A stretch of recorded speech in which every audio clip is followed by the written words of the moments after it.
This written record of history on Detroit radio is reliable and true.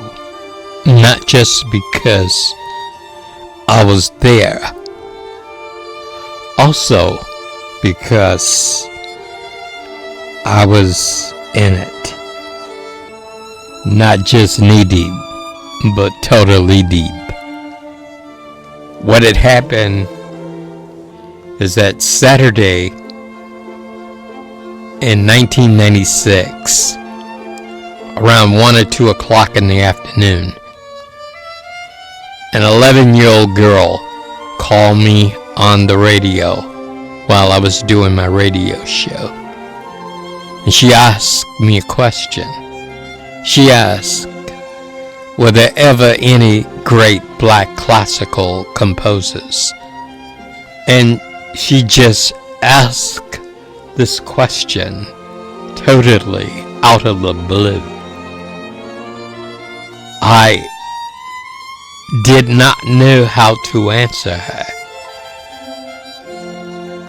I thought to myself instantly, if anyone is precocious enough to ask such a question, it demanded not a frivolous answer, but a very serious answer.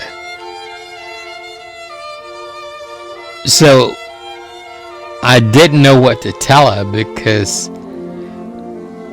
I did not know, nor had I been curious enough to find out. So I asked myself, what do I say to her? Do I say yes? And then I said, if she's smart enough to ask such a question, she would certainly ask who. And if I were to say, I don't know, she probably would ask why. So I decided just to tell her, I don't know, but I will find out, and when I come back on the radio on Monday night, I would announce my findings. After I had been totally transparent with her, I thought at least she would probably say thank you, but instead she said, would you? So I felt obligated to spend the rest of my weekend trying to find the answer to that question. So I decided to go to Dearborn Music. And when I walked into Dearborn Music, there was a young man behind the counter. His name was Josh Cheeks.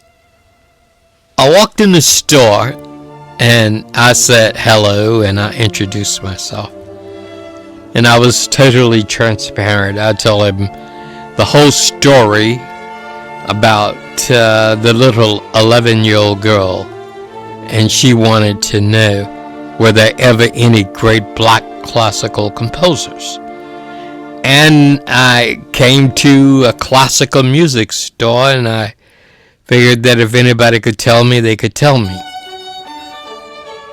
And as I was looking into Josh Cheeks' eyes, they suddenly started to turn red.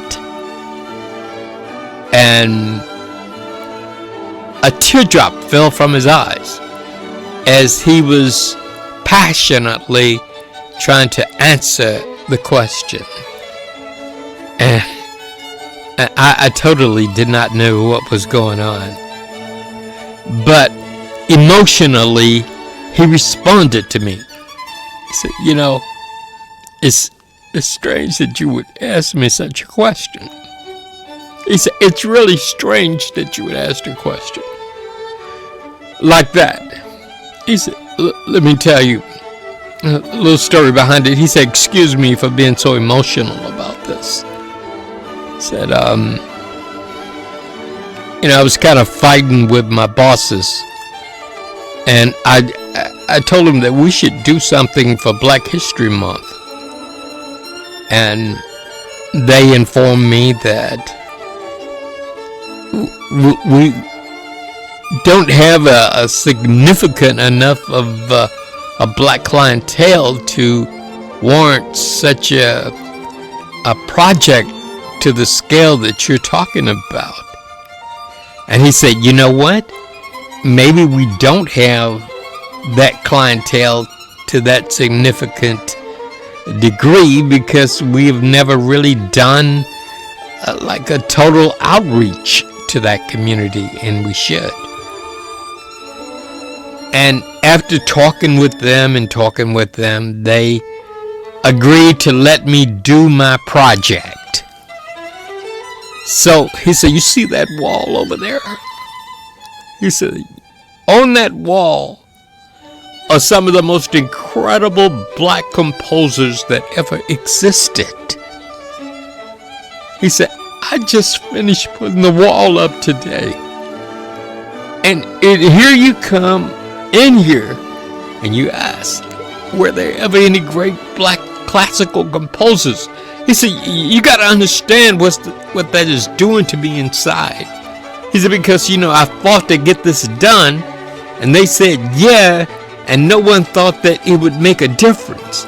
And the moment I put it up and I'm looking over there, glancing at it, proud of it, you walk in and ask, were there ever any great black classical composers? He said, well, sure there were. He said, some of the greatest composers. He said, man, you're tearing me up. And I got a little emotional as well. He said, let's go over here and look at this wall. He went over each of the classical composers one by one and talked about each one. I was just blown away when he told me about Chevalier de Saint-Georges and his history and his life story. And all of the stuff that he was telling me, I could not wait to get back to the radio station to talk to this little girl that had asked me that big question and to announce what I had found. I pulled out my checkbook and I purchased everything that he had on the wall. And the wall that they had told him would not make a difference and he doubted anybody would respond to it. What do you think they felt when they came in the next day to find out that somebody had come in there and bought everything that was on the wall?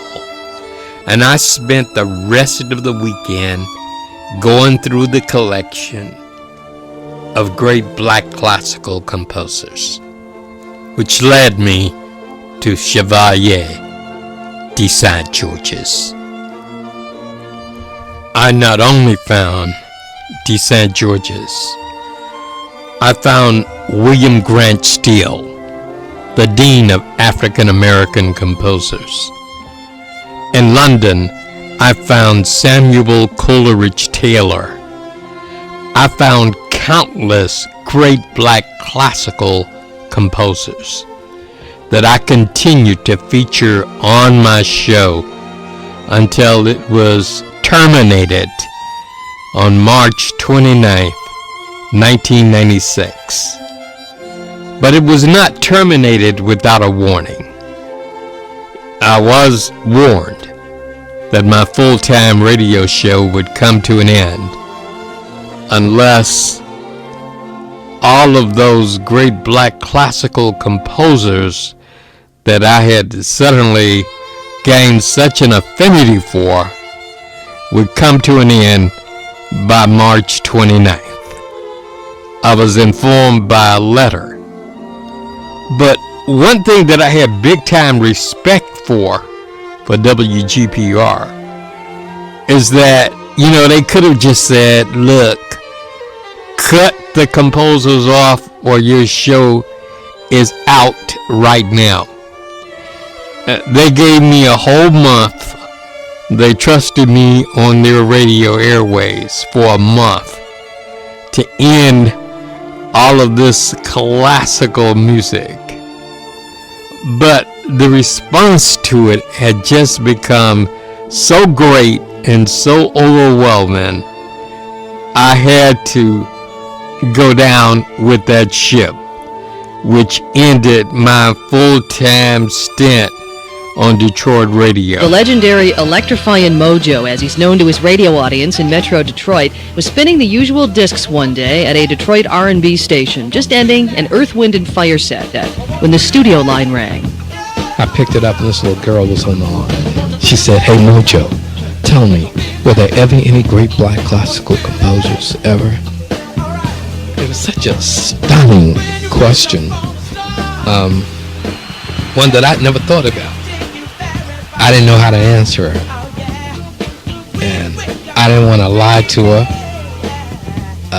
and say yes. I didn't want to tell her the truth because I didn't really want her to know that I didn't know. But I decided it was better to tell her that I didn't know, and I would promise to find out for her. Mojo kept his promise and began one of the most enriching experiences of his life, discovering the wealth of classical music written by black composers. And he decided to write a book about what excited him the most about what he found.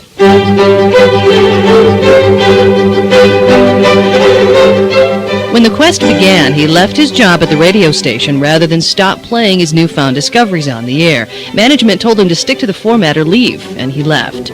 Johnson says he'll keep his book focused on three major composers. The first, French classical composer, Le Chevalier de Saint-Georges, author of the first symphony written by a black composer, and the groundbreaking Concerto for Violin that was written in 1775.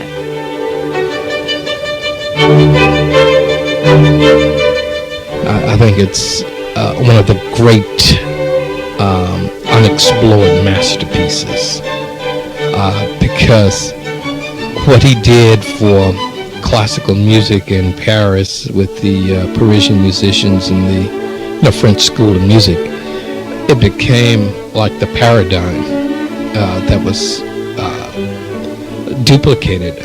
I mean, people came along and say, like, why reinvent the wheel? It's already rolling. And de Saint-Georges was a guiding force. De Saint-Georges was born on the Caribbean island of Guadeloupe of an African mother and a French father. They encouraged his talent at a young age and eventually brought him to Paris in the mid-18th century, where he was considered among the premier composers of his day.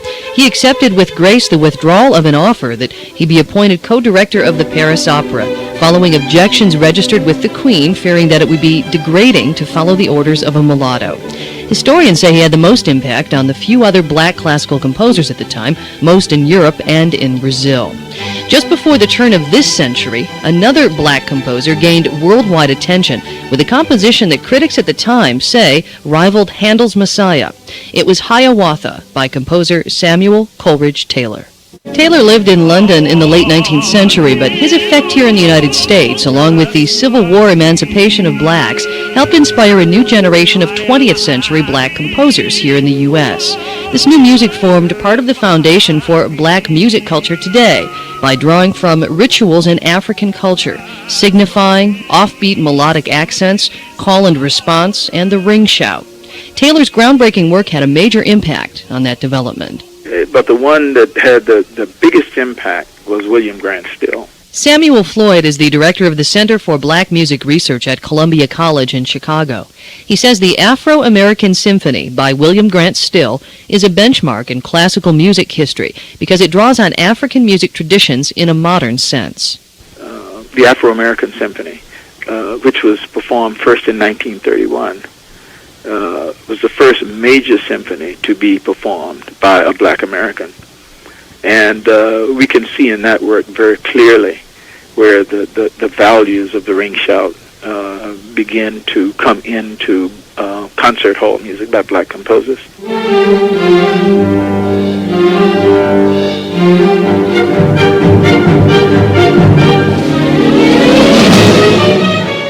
Much of the information regarding black classical composers is kind of like written between the lines, and you have to find so many lines in so many books and merge them together to come up with what really happened. As Johnson's search continues, he says he's not sure when or if he'll ever revive his legendary Detroit radio status.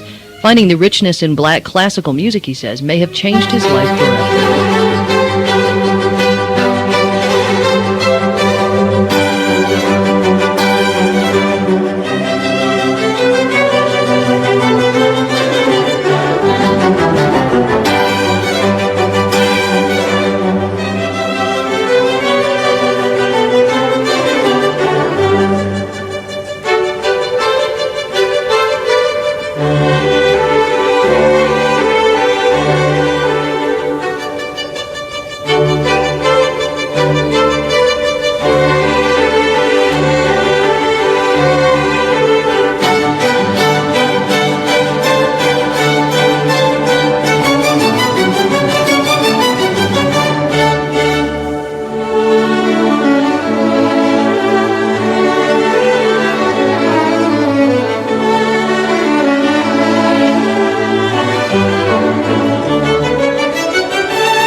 listening to Electrifying Mojo, Rare Moments. If you like this video, hit the like button. If you wish to subscribe, hit the subscription button. If you like this video, hit the like button.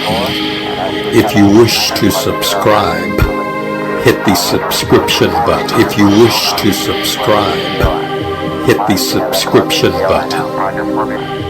Hit the subscription button. Do not ever leave home without your mask. Do not ever cook food for you or anyone else without your mask.